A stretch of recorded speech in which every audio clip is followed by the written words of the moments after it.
1 Coríntios capítulo 15.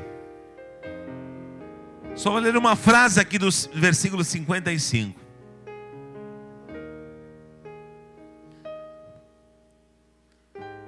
Todos acharam 1 Coríntios capítulo 15, versículo 55, parte A. Diz assim: onde está, ó morte, a tua vitória? Onde está, ó morte, a tua vitória? Vamos repetir? Onde está, ó morte, a tua vitória? É uma pergunta. Preste atenção. Quando nós entramos na dimensão do que é regeneração, nós entramos da morte para a vida. Todos os anos e o tempo que você ficou fora da presença de Deus, ou está às vezes fora da presença do Senhor, rege o poder da morte em sua vida. E a partir do momento que você aceitou a Cristo como Salvador, você nasceu no mundo espiritual. Você nasceu para uma nova vida. E essa vida é em Cristo Jesus. Amém, queridos? Eu não sei que idade você tem, mas, humanamente falando, mas da tua vida Deus só contabiliza os anos desde o momento que você aceitou a Cristo. Você sabia disso?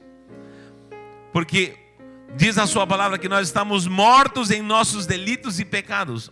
A partir do momento que você nasceu, até o dia que aceitou a Jesus, você estava morto, eu estava morto.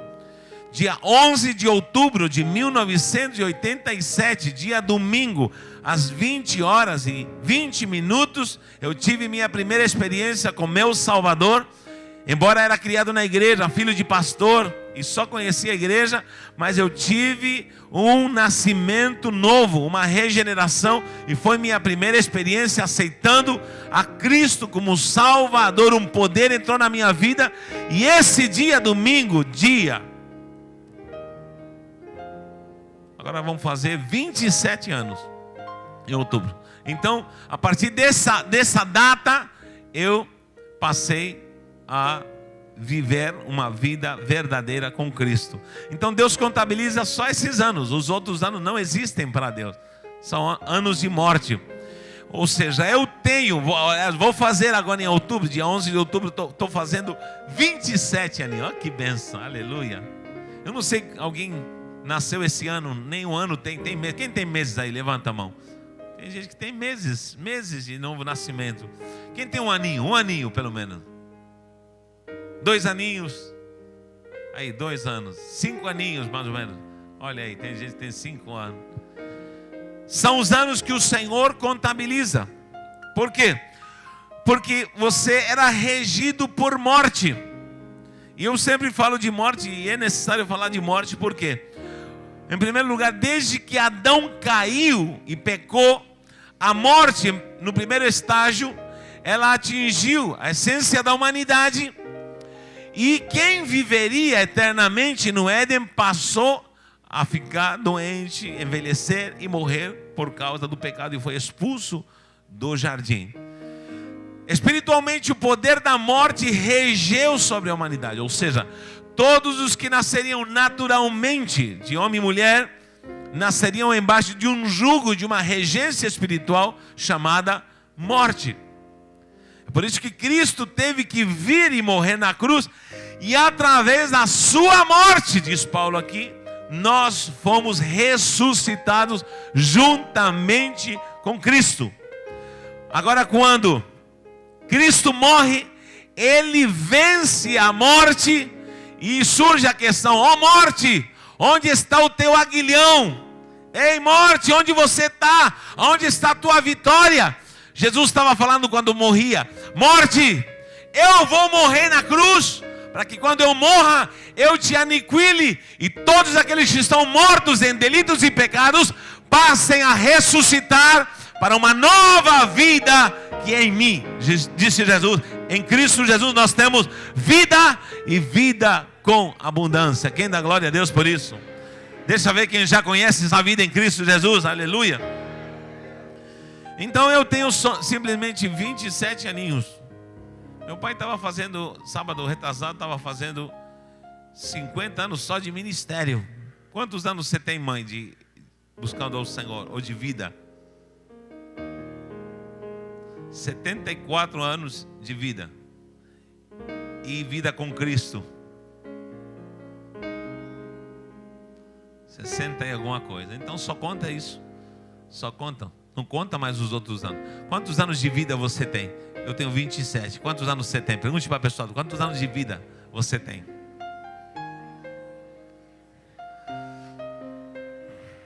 Eu espero que você esteja me entendendo o que eu estou falando. Não anos de vida, de existência. Anos de vida com Cristo. Anos de ressurreição. Os anos do passado não valem. Os anos que você estava no pecado, você estava morto em delitos e pecados. Você estava subjugado ao cativeiro da morte. Mas apareceu Jesus e disse: haja vida! Diga comigo: Deus não contabiliza anos de morte. Sabe quando nós estávamos em morte? Quando estávamos cativos no Egito, no mundo. O Egito é tipologia ou simbologia do que é a vida de pecado, vida carnal, vida subjugada a Satanás. Quando você estava em drogas, em vícios, em pecados, em baladas, em fornicação, em sexo ilícito, em tanta maledicência, em coisas malignas, em iras, em vinganças, em morte. Tudo isso era ação, reino da morte na sua vida. Mas hoje você está em Cristo Jesus.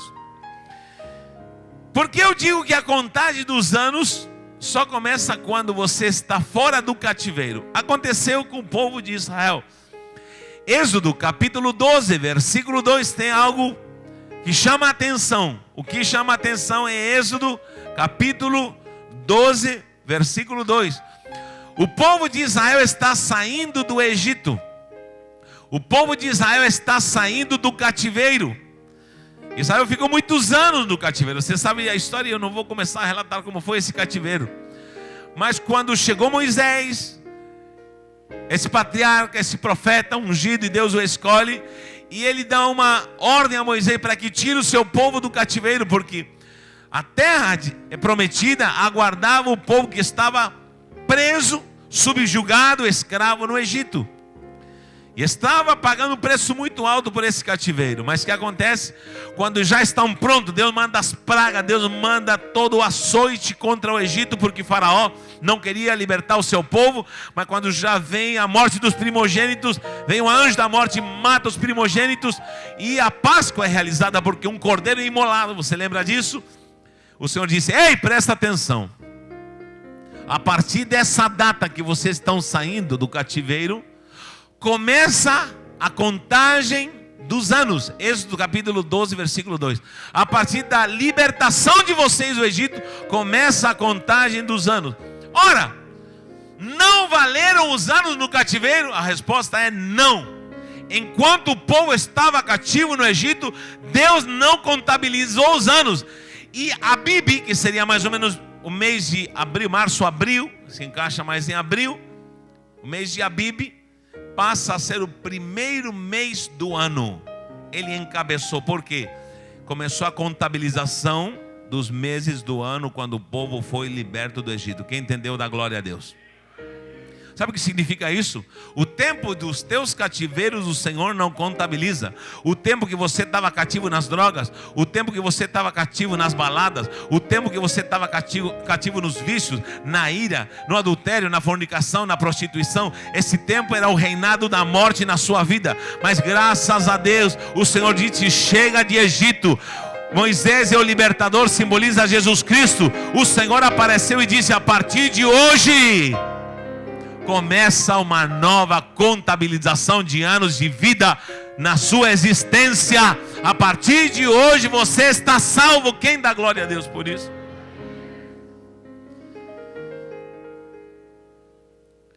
Que triste é poder saber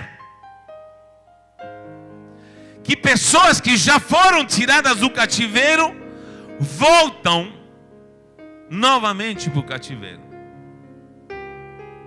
E eu vou lhe falar uma coisa: se tem uma coisa que entristece, pensa, é algo triste que possa magoar a Deus. Eu não sei se alguém te magoou alguma vez.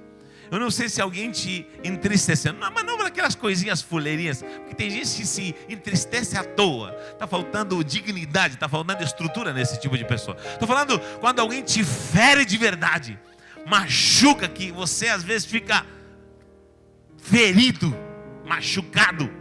Parece que uma espada traspassou a tua alma. Não estou falando daquelas tolices do dia a dia.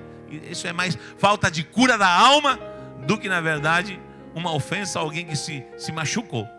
Mas estou falando quando alguém te fere, quando alguém te machuca. É possível fazer isso com Deus. Sabe, uma das coisas que entristece o Espírito Santo e machuca muito a Deus, ao Senhor, é quando você aceitou a libertação do cativeiro. O Senhor tratou, cuidou de você e te entregou o presente mais precioso. E você volta para o chiqueiro novamente. Isso que muito jovem está fazendo. Fim de semana que pode dar uma escapadazinha, sabe? O chiqueiro novamente. Volta novamente para onde o Senhor te tirou com tanto sacrifício, com tanta dificuldade.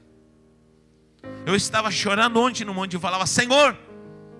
E eu me alegrava, meu cunhado, pastor Wagner, porque eu conheci o pastor Wagner numa loja onde eu trabalhava, de pedreiro lá. Eu conheci o pastor Wagner. E o que aconteceu? Eu evangelizava e eu falava: você está na minha lista. E eu não já me viciado em droga, saía, enfim, mundão, muito magro ele. E eu falava: Jesus vai te salvar, Jesus vai te salvar, Jesus vai te salvar. E comecei a orar. E um dia veio na igreja, ele se converteu, aceitou a Jesus, meu irmão. Deus o transformou, Deus operou, nunca mais voltou para o mundo. Se casou até com a minha irmã. Cadê o Wagner? Não estou sentindo. Ah, está aqui. E ele me falava: apóstolo, ele estava conversando comigo. Sabe o que está faltando hoje em dia? Gente que compreenda a glória do que Jesus fez por nós na cruz. Eu não precisei voltar para o mundo de novo. Eu me alegrava de ver esse gadito aqui. Hoje é um servo do Senhor, tem um ministério, tem uma geração junto com a minha irmã. Está faltando gente assim na igreja. Gente que para por qualquer coisa. Gente que desiste por qualquer coisa. Gente que qualquer coisa, meu irmão. Está faltando conhecer a glória da morte de Cristo na cruz. Aqui te deu vida, e vida com abundância. Sabe, talvez você nunca conheceu a Jesus. Nunca. Você está emocionada, você está emocionado talvez. Porque quem conheceu a glória da salvação, quem já conheceu o Egito, quem já conheceu o lamaçal do pecado, não volta atrás por nada. Chega, acabou, eu tenho vida, eu estava morto e Jesus me ressuscitou. Quem pode aplaudir o Senhor por isso? Já pensou se eu me caso com a minha esposa e todo fim de semana eu digo para ela: Maria, desculpa, mas eu tive que te trair. Dei uma escapadazinha, sabe? Pulei a cerca. Desculpe a palavra. Que desgraça. Que desgraça.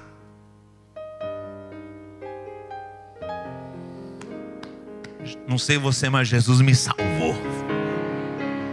Jesus me salvou. Eu tenho aliança com meu noivo, com meu amado.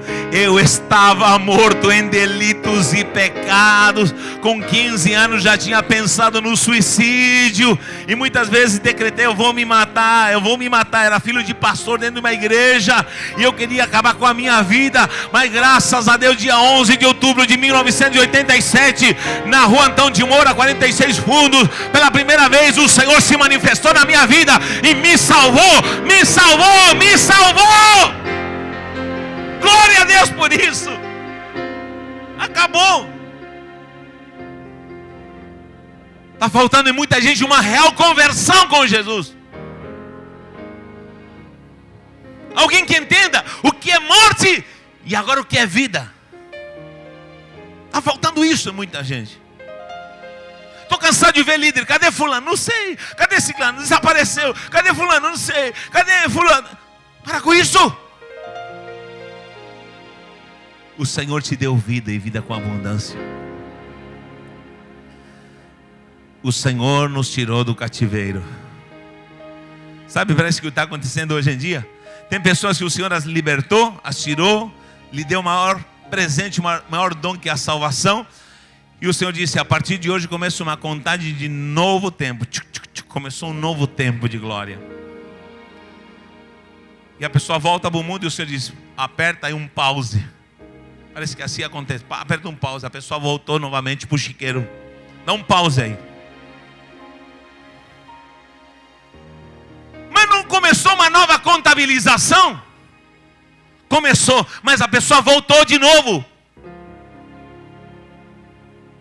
Dá um pause. Será que todo fim de semana o Senhor tem que dar um pause na sua vida espiritual? Vou falar de novo. Tempo no cativeiro, o Senhor não contabiliza. Tempo nas correntes de Satanás, o Senhor não contabiliza. Está na hora de você parar de retroceder e de avançar numa dimensão de vida em Cristo Jesus. Quantos creem nisso? Glorifica o Senhor. Deus não conta anos de geração carnal. Quando eu estou na carne, eu estou numa geração carnal subjugada a Satanás.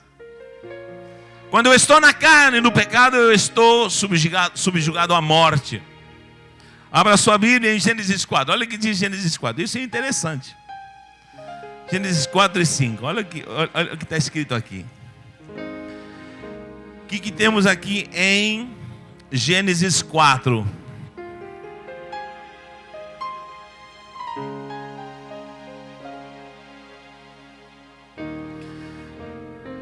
Gênesis 4:17 temos uma geração, a geração de Caim. E no capítulo 5 já temos a geração de Sete, filho de Adão. São duas gerações. Diga comigo, geração de Caim. Diga, geração de Sete. Sete substituiu a quem? Quem lembra? Abel, porque Abel foi morto por Caim. Então temos um carnal que matou o irmão. E Deus levantou Sete e houve uma geração. Então houve a geração de Caim e a geração de Sete no lugar de Abel. A geração de Abel, que era o espiritual que adorava ao Senhor, foi substituída por Sete, que também buscou ao Senhor. Uma foi chamada de geração carnal, a de Caim.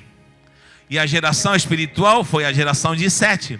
Da geração de Sete é que veio a geração de Noé, com seus 3 filhos, da onde vem a geração de Jesus. Da geração de Sete vem a geração de Jesus. A geração de Caim, o que acontece com ela? Morre no dilúvio, acaba, e nunca mais aparece um descendente de Caim. Morrem todos. Esse é o término de alguém que é carnal e tem uma geração e atitudes carnais. A geração de Caim é carnal e ela morre no dilúvio. Acaba com o juízo de Deus. E a geração de Sete, para quem não sabe, o 8º da geração de Sete é Noé. Você pode confirmar isso na Bíblia. E Noé foi quem gerou Sem, Cão e Jafé. E o que acontece? Ele guardou essa família e foram somente os sobreviventes. E da geração de Sete, Deus levanta a geração de Israel, Abraão, Isaac e Jacó. E de Judá vem a geração de Jesus. Quem dá glória a Deus por isso? E de Jesus vem a tua geração, a minha geração, porque nós estamos enxertados em Cristo Jesus. Então preste atenção, nós, escute, somos a geração espiritual de Sete e a geração de Caim. Mas tem pessoas que persistem em ser geração de Caim, a geração que vai desaparecer e não vai perpetuar. Mas eu provo que geração de Caim é carnal e humana porque ela não é contabilizada. Preste atenção. Gênesis capítulo 4 diz assim, versículo 17: E coabitou Caim com sua mulher, ela concebeu e deu a luz a Enoque. Caim edificou uma cidade, Vamos lá.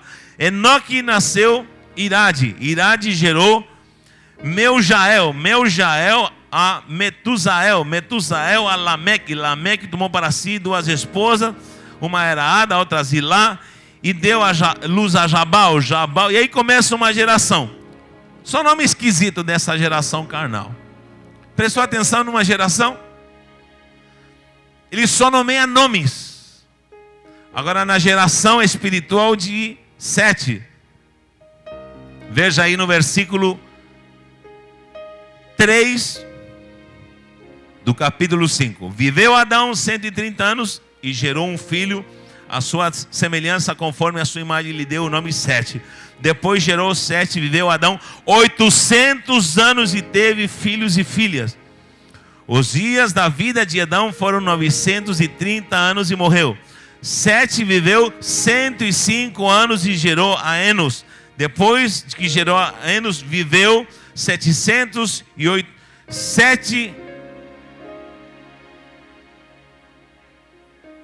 807 anos e teve filhos e filhas.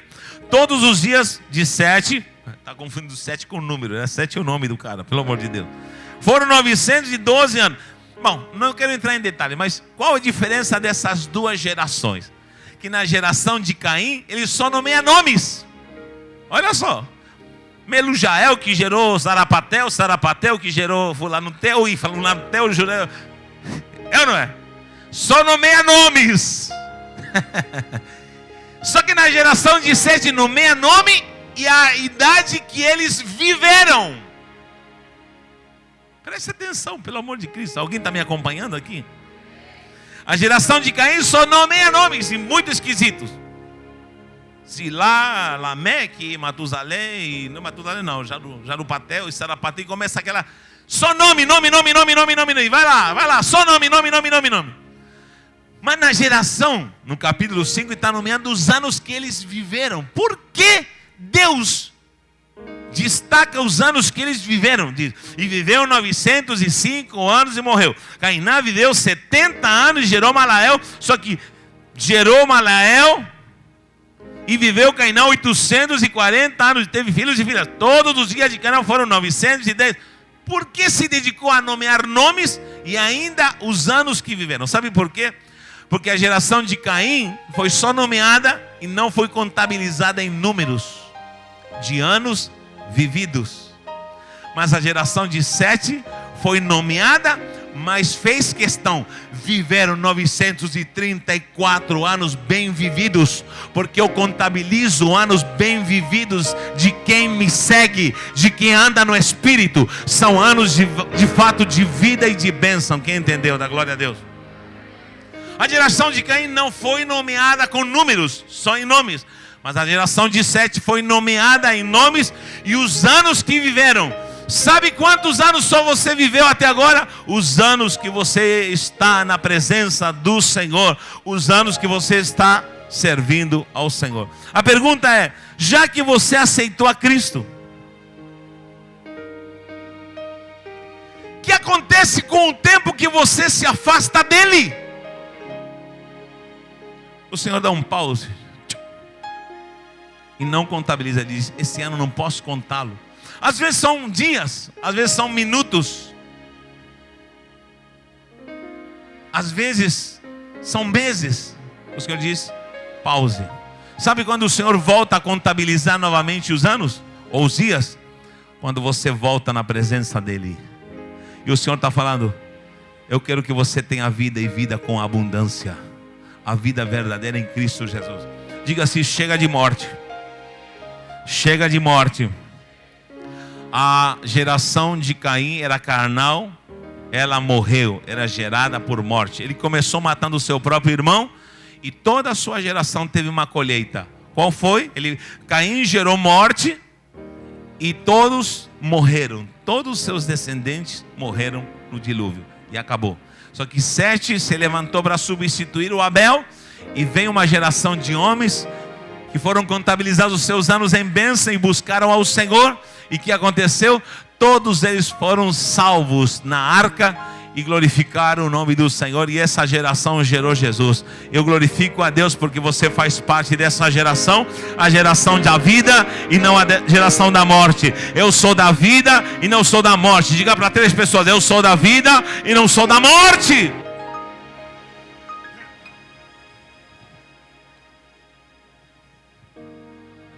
Efésios, olha o que diz Efésios. Eu gosto desse versículo em Efésios, amo esse versículo. Efésios capítulo 2 diz assim. Efésios capítulo 2 versículo 4. Olha, esses 2 versículos são maravilhosos. Escute se você não consegue achar. Olha só, diz assim. Quem entender glorifica, tá? Diz assim: mas Deus, sendo rico em misericórdia, por causa do grande amor com que nos amou. Olha que versículo precioso. Vou ler novamente se você não entendeu. Mas Deus, sendo rico em misericórdia, por causa do grande amor com que nos amou, estando nós mortos em nossos delitos e pecados, nos deu vida juntamente com Cristo. Pela graça sois salvos, e juntamente com Ele nos ressuscitou e nos fez assentar nos lugares celestiais com Cristo Jesus. Quem dá glória a Deus? Agora diga: para quê? Para mostrar nos séculos vindouros a suprema riqueza da sua graça em bondade para conosco em Cristo Jesus. Porque pela graça sois salvos mediante a fé, e isso não é de vós, mas é dom de Deus. Grite: é dom de Deus. Quem está salvo dá glória a Deus. Chega de pecado, chega de mundo, chega de balada, chega de droga, chega de alguém explorar o teu corpo sexualmente e te usar como se usa uma privada, um vaso sanitário. Teu corpo foi lavado, remido no sangue do Cordeiro. Você foi comprado com um preço muito alto. Jesus te deu vida, e vida com abundância.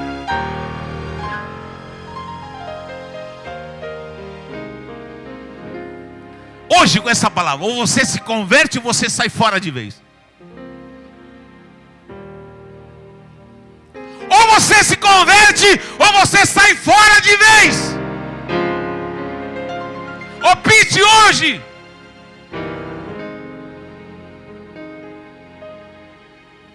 O apóstolo está com raiva.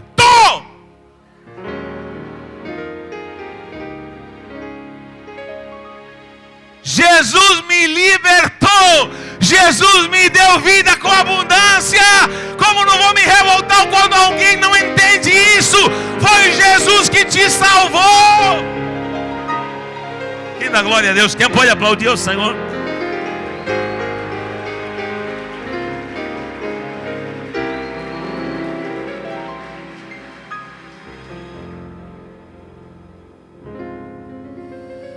Jesus venceu a morte.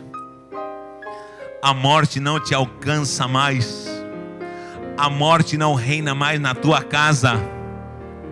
A morte não reina mais na tua vida espiritual.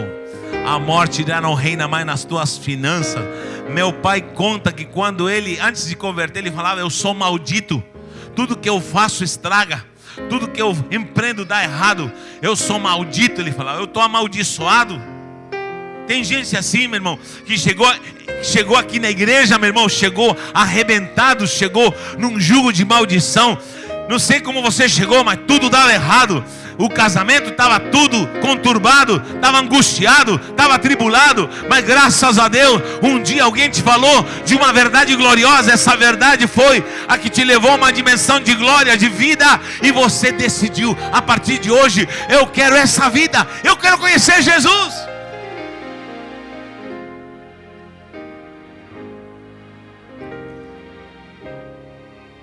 O Senhor, quando esteve aqui na terra, Ele fez questão de desestruturar o poder da morte. Quem aqui não vai morrer? Todo mundo vai morrer, mas a morte hoje já não nos domina mais. Por quê? Porque para quem está em Cristo e tem vida, a morte não o prende mais. Porque a morte é a que assola um corpo quando ele não tem mais a vitalidade do que é vida. E a morte vem, assola essa pessoa e a leva. E se ele não for salvo, ele vai para o inferno. Agora, para quem parte dessa terra, quem morre em Cristo, na vida com Cristo, onde não há mais reino de trevas, quando ele parte para a eternidade, automaticamente a sua alma é direcionada para uma glória e uma virtude celestial, sem dor, sem angústia. E há inúmeros relatos de pessoas que morreram cantando, glorificando, adorando o nome do Senhor. Eu me lembro de uma irmã Maria chamada lá no México 70, quando nós fazíamos trabalho, e ela partiu ao Senhor. E ela era irmã de uma irmã muito fiel, muito consagrada. E ela nos contava que sua irmã, quando partiu, disse que ela cantava, sorria e cantava: onde guiar-me, meu Senhor, eu seguirei o teu amor. Estou partindo. Diz que nunca viu alguém partindo para a eternidade cantando louvores ao Senhor. Essa é a certeza que eu tenho. Se eu parto hoje, já estou vendo a glória do céu. Já estou vendo. Podem passar 1 milhão de anos, mas a minha alma, na dimensão espiritual, está numa dimensão onde não há contabilidade de tempo. E eu estou na excelência e na glória do que é a vida, em nome do Senhor. Amém? Você tem certeza que sua vida está a contas com o Senhor? Para onde vai a tua alma hoje se você partir? Você está na vida, você está no reino das trevas, da morte, ou você está no reino de Deus? Ou colocar uma roupa bonita para vir na igreja, ou colocar disposição para estar neste lugar, não garante para você que você está salvo. O que garante para você, sabe o que é? O que garante talvez não é carregar uma Bíblia, não é talvez seguir o dogma da religião. O que garante para você é que você tenha certeza que tua vida está regida pela palavra de Deus. E hoje você está salvo, transformado pelo poder daquele que morreu na cruz para te dar vida em abundância. Eu tenho que ter essa certeza. Jesus venceu a morte. Preste atenção. Quando Jesus esteve na terra, ele sabia que ia morrer. Amém? Mas a luta dele quando ele morresse seria para destronar a morte, porque a morte governava num trono e todo aquele que morria estava subjugado ao Seol. Aí havia uma divisão, diz a cultura judaica, que havia uma divisão no Seol, que seria a Geena, onde estavam as almas das pessoas que morriam sem a fé de Abraão, e estava do outro lado os que tinham a fé de Abraão, o seio de Abraão. E havia um abismo profundo. Esse abismo é chamado de Geena. E ali nesse abismo há espíritos encarcerados, demônios, anjos caídos que serão libertados na grande tribulação. Diz que uma estrela cai do céu e cai no abismo, e do abismo saem demônios terríveis, que são anjos encarcerados que estão guardados no abismo. São anjos que nem operam na terra porque eles causariam um estrago muito grande. Mas na grande tribulação, esse é um tema escatológico, não me olhe assim assustado. Você vai aprender no ITER, você vai aprender essa matéria ainda. Mas havia um abismo. Lembra da parábola do rico e Lázaro? Então, na crença dos judeus, a crença judaica dizia que quem morria antes de Jesus, se ele tinha a fé de Abraão, ele passava para o lado direito e ficava no seio de Abraão, da fé de Abraão. Aqui havia um abismo profundo que não se podia atravessar, numa dimensão espiritual. E do outro lado ficavam as almas que morriam sem a fé de Abraão. Eram ímpios, eram maus e ficavam atormentados. E eles se comunicavam e falavam, mas não podiam passar. Lembra do rico e Lázaro? Quando o rico morreu, foi lá para onde? Para o lugar de tormento, e gritou: ei, pai Abraão! Eles se comunicavam, havia um abismo. Então, quem morria antigamente na fé de Abraão, ele descia para o céu, mas ficava no seio de Abraão, aguardando a ressurreição. E quem morria sem a fé ficava do outro lado do abismo. Mas o que aconteceu? Quando Jesus morreu, diz a palavra que ele desceu para o abismo. E sabe o que aconteceu? Ele apareceu vivo depois da morte. Nos 3 dias que ele ficou no sepulcro, ele ficou em ação. Ele desceu para o abismo. E ele diz que pregou para os espíritos encarcerados. Pregar-se aqui significa anunciou: ei, olhem para mim. Eu estou aqui porque estou derrotando todo esse principado de trevas e de morte. A partir de hoje, todos os que morrem em mim não vão precisar mais descer aqui. E ele vai no seio de Abraão e pega todos aqueles que morreram sem Jesus, ou seja, mas na fé de Abraão, e os leva, sabe para onde? Os leva para o paraíso, a antessala do céu. Você está me entendendo ou não? E os leva para a antessala do céu. Agora os que morrem em Cristo não precisam mais descer ao céu, porque o próprio Davi diz: não deixes minha alma no céu. Por quê? Porque na morte de Cristo, Jesus desceria às trevas, diz ao inferno, na verdade, e pegou essas almas dos da fé de Abraão e os leva para o lugar de repouso, para o paraíso. Agora, quando alguém morre em Cristo, ele automaticamente vai para o paraíso, a antessala do céu. E ali podem passar 1 milhão de anos, mas ele não sente dimensão de tempo, porque ele apenas dorme, ele já está vendo a glória do Senhor. O que vai acontecer um dia? Isso está prestes a acontecer, quando Jesus vir buscar a sua igreja. Diz que vai dar um alarido de arcanjo. O arcanjo vai gritar, o arcanjo vai gritar. É um grito que vai se escutar nos 4 cantos do universo. Trombeta de Deus, e diz que Jesus vai aparecer nos ares, e todos aqueles que estiverem mortos em Cristo, inclusive os do seio de Abraão, que passaram para estar no repouso com Cristo, que acontece? Vão ressuscitar primeiro, e nós, os que estivermos vivos, seremos transformados, e essas vestes se transformam em vestes de glória, e esses corpos corruptíveis vão ser transformados em corpos incorruptíveis, e subiremos nas nuvens juntamente, ei, com o Senhor, porque estamos no reinado de glória e de vida. Quem dá glória a Deus por isso? Quando Jesus veio aqui na terra, ele sabia que tinha um desafio grandioso. Qual era? Vencer a Satanás e vencer o poder da morte. Porque até então, até para os profetas morrer era um grande desafio. Descer para o céu e ficar separado por um abismo, ainda escutar a gracinha daqueles que ficam gritando do outro lado. Isso é carochinho? Não, está na Bíblia.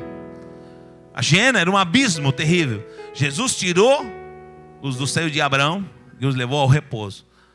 Os outros ficaram aguardando e vão aguardar juízo. Juízo, porque uma ordenança foi dada: morrer uma só vez e depois vem o juízo. Diga para a pessoa do lado: você não vai reencarnar. Porque tem gente que acredita que você foi outra coisa em outra vida. De repente você foi um jumento em outra vida. Você foi uma anta pré-histórica, não sei. Eu não acredito nisso, em nome de Jesus. Deus me fez unicamente. E quando eu morrer, eu vou para estar com Cristo. E depois, na ressurreição dos mortos, se eu não estiver vivo aqui, eu ressuscito e já me encontro nos ares com o Senhor. Paulo diz em Tessalonicenses que nós não antecederemos aqueles que já dormem. Quando a trombeta tocar, vai acontecer um mistério. O cemitério vai abrir os seus mortos. Não fique espantado com aquilo que estou falando, porque os que morreram em Cristo, Jesus disse para Marta e Maria: ei, quem crê em mim, ainda que esteja morto, ele vai viver. Sabe por quê? Porque eu tenho a certeza que eu estou em Cristo. Estar em Cristo é abdicar do reino da morte. A morte não me toca mais, porque Jesus a venceu. Ele disse: ó morte! Esse versículo que eu leio para iniciar, em 1 Coríntios 15, é Cristo gritando: ó morte, eu desci aqui, eu acabei de morrer na cruz. Ó morte, onde estás, ó morte? Se escondeu, né, sua sem vergonha. Eu desci aqui, ó morte, cadê você? Morte, eu vim aqui para te matar, para acabar contigo, porque a partir de agora a vida vai reinar. A vida vai reinar. Quem faz parte da vida da glória a Deus? tragada foi a morte. Mataram a morte. Lá no inferno gritaram: ei, o que aconteceu? Mataram a morte. Quem matou a morte? Foi Jesus o Nazareno, aquele que morreu na cruz. Matou a morte. Havia luto no inferno. Mataram a morte. Grite: mataram a morte. Quem pode dar glória a Deus por isso? Jesus matou a morte. Sabe para quê? Para que Jesus matou a morte? Para que você estivesse hoje aqui, Adriana, com vida e vida com abundância. Diga para a pessoa do lado: para que você tivesse vida, para que você não volte para o chiqueiro, para que você não volte para o Egito, para que você reine juntamente com Cristo. Quem pode dar glória a Deus por isso? Já estou terminando. Jesus lidou com a morte até na sua vida.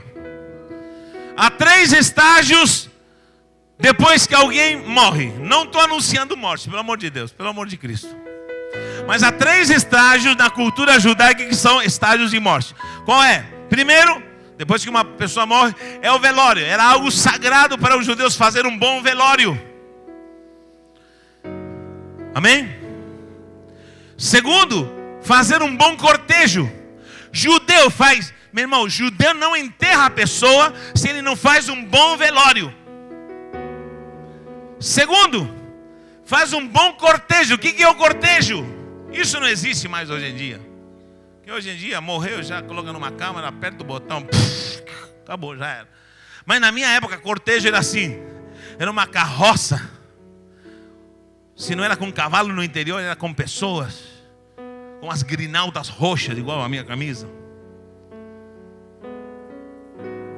E atrás ia um cortejo de gente caminhando. Pessoas caminhando rumo ao cemitério. Iam lamuriando, de preferência tocando uma música fúnebre.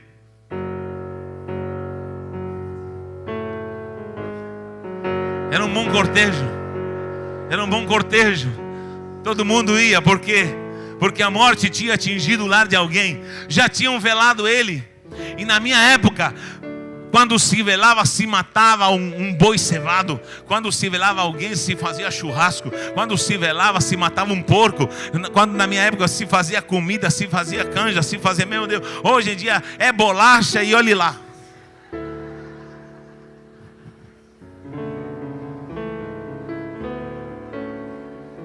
Umas bolachas murchas lá na Uzan, que o sangue de Jesus tem poder.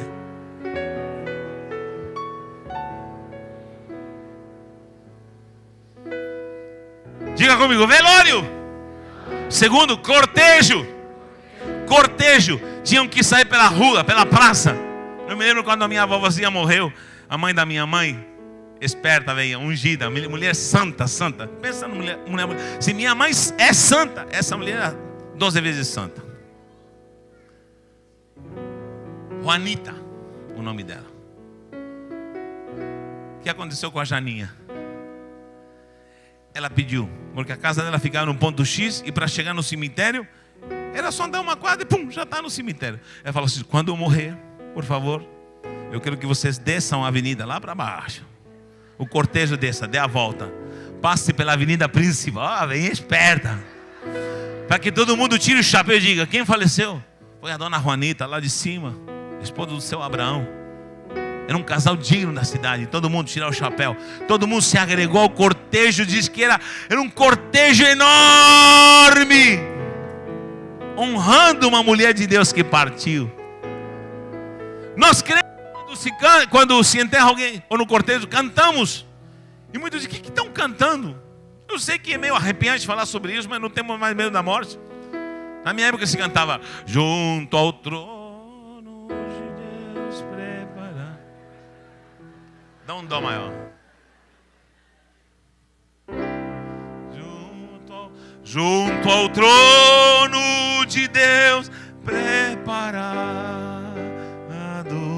a cristão um lugar para ti. Oi, Jesus amado. Se cantar, porque era o velório que saía. Ah, perfume. Depois, pois dali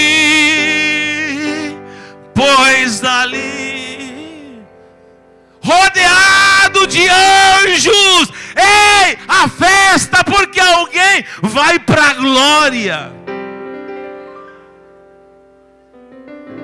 Sabe o que está faltando hoje em dia? Crentes que vivam consagrados, prontos para partir com Jesus hoje. Há uma igreja que quer ficar aqui nessa terra, parece. Terceiro ponto era o cemitério. Diga comigo, cemitério. Era na cova. Judeu não crema seus mortos. Até hoje, judeu verdadeiro não crema seus mortos. Judeu, ele não enterra em nicho, em, como chama, em gaveta. Nada disso. Judeu que é judeu enterra, terra pura. Eles embrulham e ele é enterrado na terra. É uma condição para ser judeu. Então, no enterro precisava haver uma cova preparada para enterrar na terra o defunto. E mais uma liturgia era feita ali no cemitério. Então, primeiro era no velório, cortejo e cemitério. 3 estágios a partir do momento que alguém morria. E em tudo se chorava, se pranteava, enfim. Por coincidência, não. Por Jesuscidência. Jesus venceu a morte e fez milagres de ressurreição nesses 3 estágios aqui na terra. Quando ele esteve no seu ministério desenvolvendo a sua glória e o seu poder, 3 ressurreições ele operou. Diga comigo, 3 ressurreições. Quais foram essas 3 ressurreições? Uma foi a filha de Jairo. Segunda ressurreição foi o filho da viúva de Naim. E o terceiro foi Lázaro. Então eu falei velório, cortejo e cemitério. Nesses 3 estágios Jesus ressuscitou pessoas. E foram só 3 ressurreições.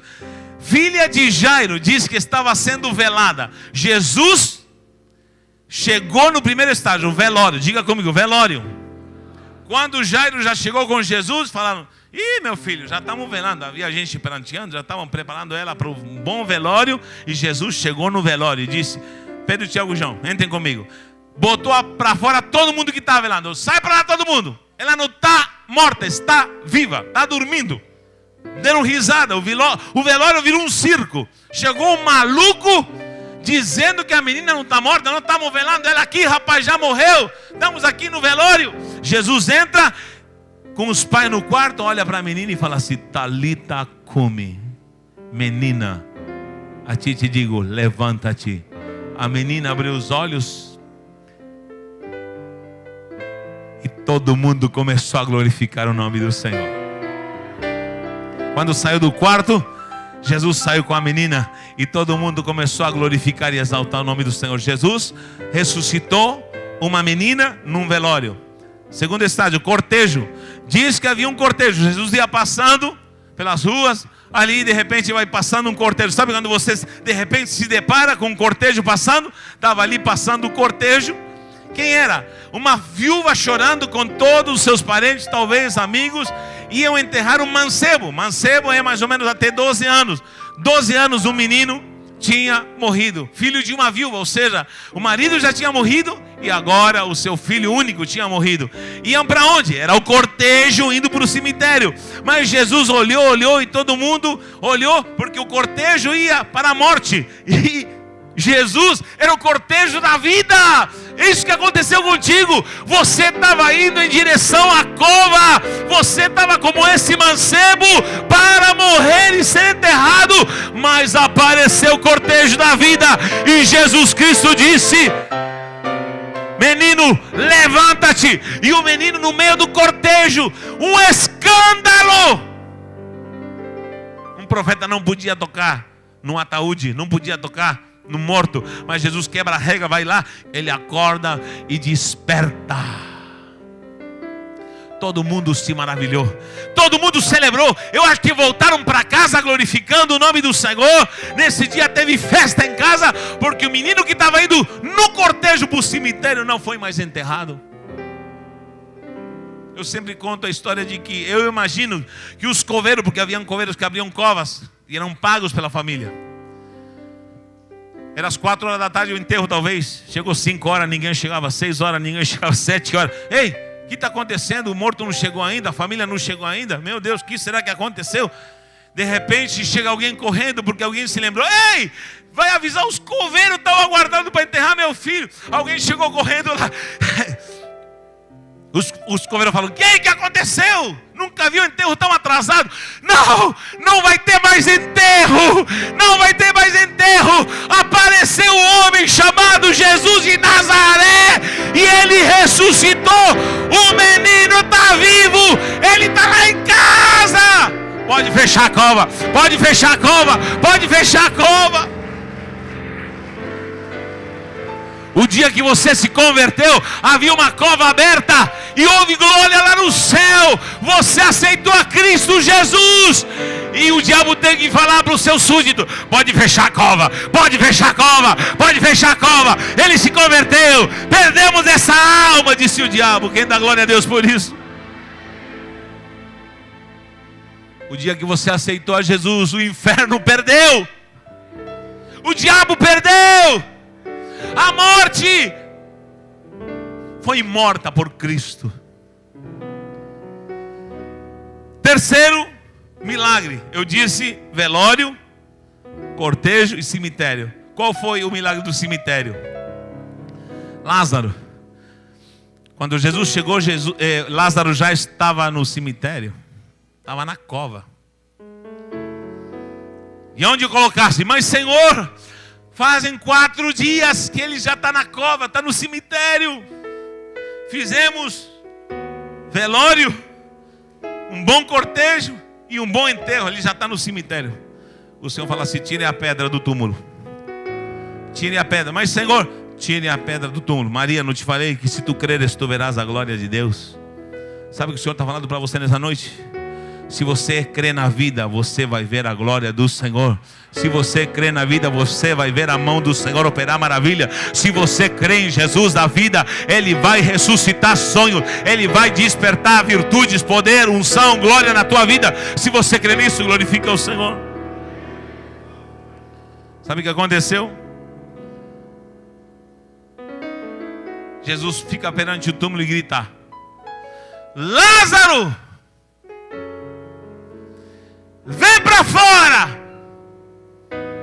Outra coisa que eu sempre digo: Jesus teve que ser específico, porque está no cemitério. E se ele gritasse: morto ressuscita, ou vem para fora, os mortos todos iam sair para fora. Então ele tem que falar: só Lázaro. E se tiver sobrenome da Silva Gomes Gonçalves, só Lázaro, venha para fora. E o que acontece? Todo mundo ficou. Música. Meu Deus, o que será que vai acontecer? Lá dentro estava o féretro gelado, embalsamado. Sabe quando alguém te acorda de noite? Mãe, lá de longe ele escutou: Lázaro.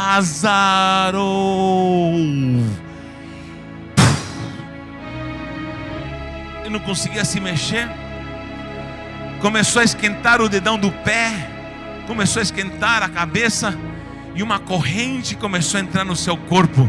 Vida, vida, vida, vida, vida, vida, vida, vida. Ele começou, o coração gelado começou a senti-lo. Tunto, tunto, tunto, tunto, tunto, tunto. Alguém me chamou. Segunda chamada: vem para fora. Sabe quando você foi batizado com o Espírito Santo?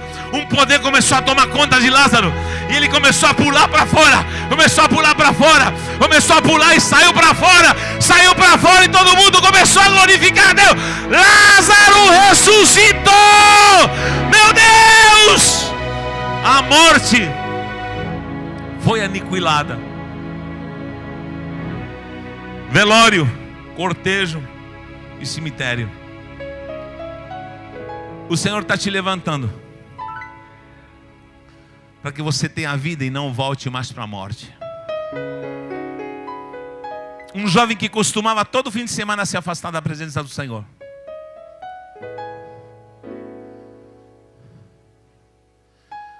Apareceu um domingo e lhe disse: jovem, o Senhor está te dizendo Ele está te dando uma última chance. Volte para Jesus. Ele não quis. Ainda zombou. Há um espírito maligno de morte querendo te atingir. O irmão dele me contou. E na segunda-feira ele foi no centro de Umbanda para fechar o seu corpo. Disse: aquele pastor está pensando que ele é o quê? Que acha que ele vai me matar? E pediu para o pai de santo: eu quero que o senhor faça um trabalho para fechar o meu corpo para a morte. Lembra disso, Maria? E o pai de santo lhe cobrou caro. Ele colocou correntes e fez uma pactuação para fechar o seu corpo. O Senhor olhou e se entristeceu. Ele voltava do seu trabalho com a moto em alta velocidade. E não viu quando um caminhão se atravessou na sua frente. Ele morreu. Morreu sem Cristo.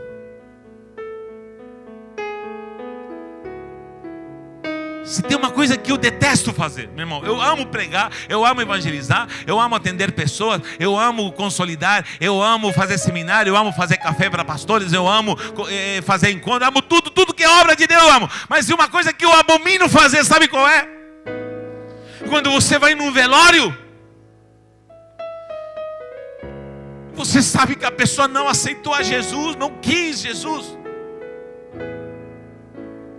vomitou o que o Senhor lhe deu, e você com essa cabeça não sabe para onde mandá-lo.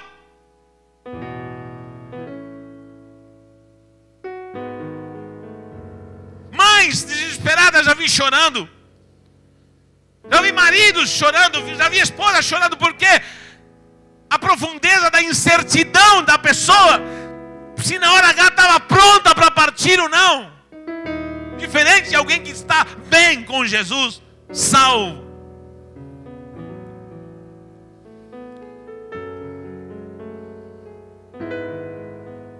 Há 3 frases que o Senhor disse nessas 3 ressurreições. Quando ressuscitou no velório, primeiro estágio, a filha de Jairo, quando a ressuscitou, o que ele disse? Dai-lhe de comer. Como está a visão aqui, ó? Ganhar é ressurreição da morte para a vida. Dai-lhe de comer é consolidar. Não se consolida ninguém se você não a alimenta espiritualmente. Isso é consolidação. Dai-lhe de comer. O Senhor nesta noite está te consolidando. Sabe com o quê? Com a estrutura da palavra do Senhor. Ele está dizendo: receba o pão do céu. Seja consolidado, se alimente. Dai-lhe de comer.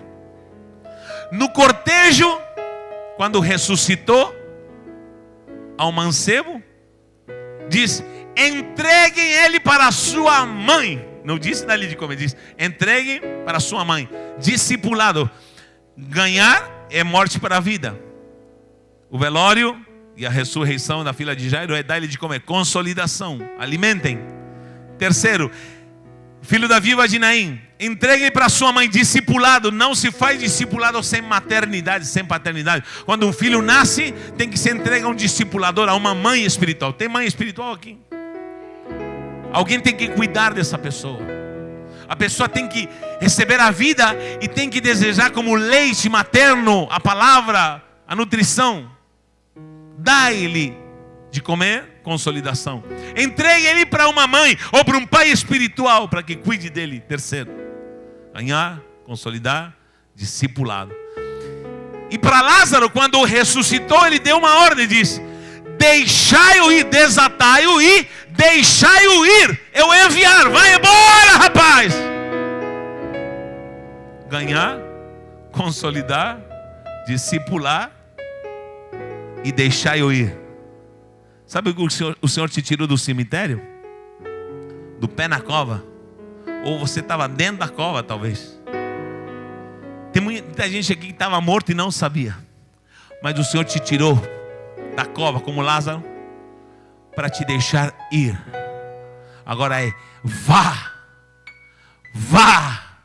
anuncie, vá, seja um instrumento de bênção, vá e pregue a minha palavra, vá e pregue a salvação, vá e seja o arauto de boas novas. Vai, líder de avivamento, você está vivo e com vida e abundância. Quem dá glória a Deus por isso? Aleluia.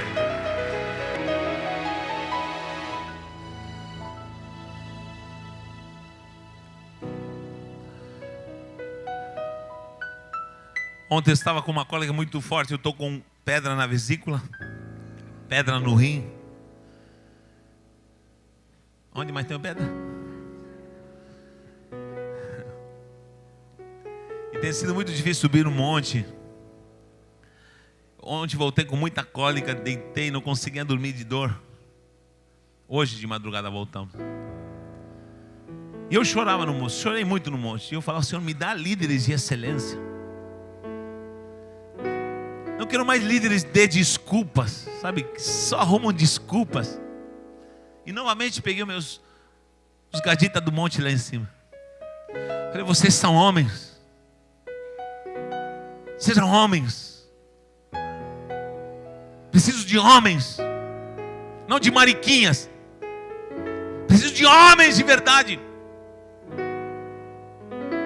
Preciso de homens com autoridade, homens que saibam e entendam o que receberam, homens que entendam o que é ser consolidado pela palavra, homens que entendam o discipulado, e homens que entendam como Lázaro: deixem ir, ide. Homens que abracem a cruz e digam: pela tua morte eu encontrei a vida, eu não volto mais atrás. Eu não volto mais atrás. Quem pode glorificar ao Senhor? Quem conheceu a vida não quer ficar em outro lugar. Feche os seus olhos. Apague as luzes e vou pedir para o Ministério do Louvor cantar em louvor. Quem já pisou? Quem conheceu a Jesus? Eu quero falar nesta noite com quem já conheceu de fato a Jesus. Quem entendeu que Ele saiu da cova.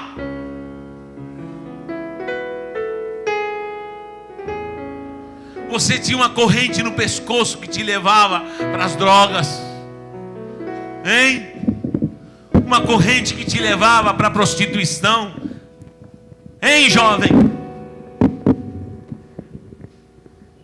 Uma corrente que te levava para a promiscuidade. Escravos. Eu não é pastor Sena, é escravo. Quantas vezes nos fins de semana você colocava a mão na cabeça e falava: eu não vou beber mais.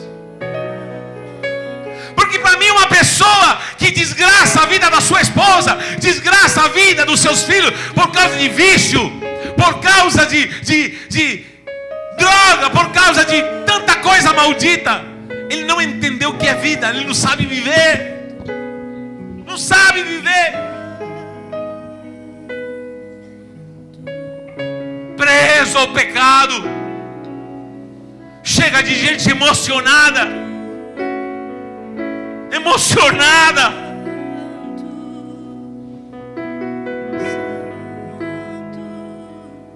Estava conversando com um casal que ele me dizia: está vendo alguns probleminhas. Eu disse que medir. Eu falei: sabe o que é isso? Falta morrer. Está faltando morrer. Se tem alguém na igreja que não fala comigo, e tem outra pessoa que virou a cara, e eu estou dodói, está te faltando conhecer a vida de Cristo. É que não vou mais, é que não faço mais, é que não abro mais célula, é que não sei o quê. Uma coisa que me impressionava aqui na pastora e no pastor, eu sei a luta que eles passaram, eu sei, pelo menos em parte, porque sou o coração de Deus, sou o coração, Deus sabe sondar. Mas perante toda essa luta, alguém dizer: não, mas nós vamos dar a volta por cima, Nós vamos abrir o ministério. Nós vamos ganhar almas. A vida nos aguardando. Essa é a esperança do crente. Eu fui pisado, fui humilhado, estão falando mal de mim, fui injustiçado, me tomaram o pouco que eu tinha, roubaram meus sonhos, mas não interessa. Eu optei pela vida. Eu não vou morrer. Eu não vou morrer. O diabo não vai me matar. Eu escolhi a vida. Eu escolhi Jesus. Eu vou pregar o evangelho.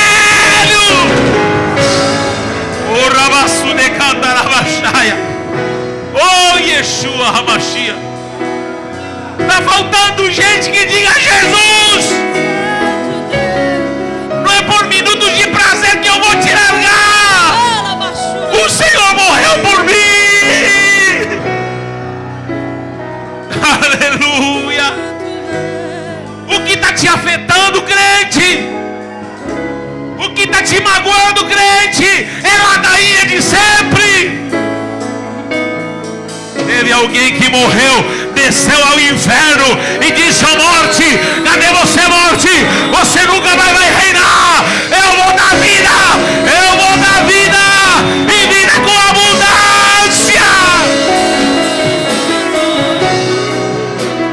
Conheça Jesus de uma vez por todas.